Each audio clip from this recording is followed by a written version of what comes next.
Earlier, we talked a little bit about Brown signing some tight ends. They have signed one reportedly to the practice squad, Matt Barrows from The Athletic. Cameron Latu intends to join the Browns practice squad, was a third-round pick.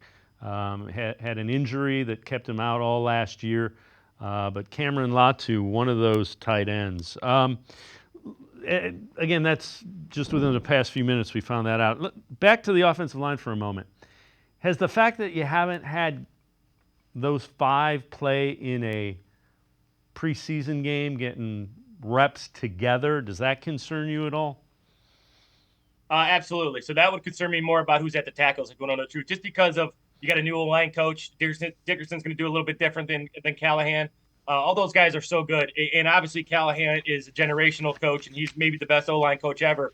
But this Dickerson guy is a really good coach too, and I got to see him work a bunch. And I just think it's a concern, no matter who the coach is, if they don't all together because of the fronts they're going to see in the blitzes and the adjustments they have to see. They just haven't had to do that yet and all together. So that worries you just because they might they might have some miscommunication.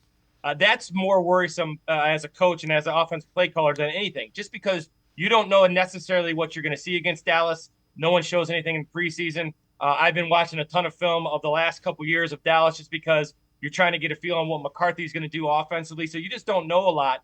But that's the big concern. Not that the tackles, those guys will be fine. Those guys are well coached and great athletes. It's the concern of not playing together, and will their communication be up to speed, and will they have the reps to get to where they need to against these elite pass rushers?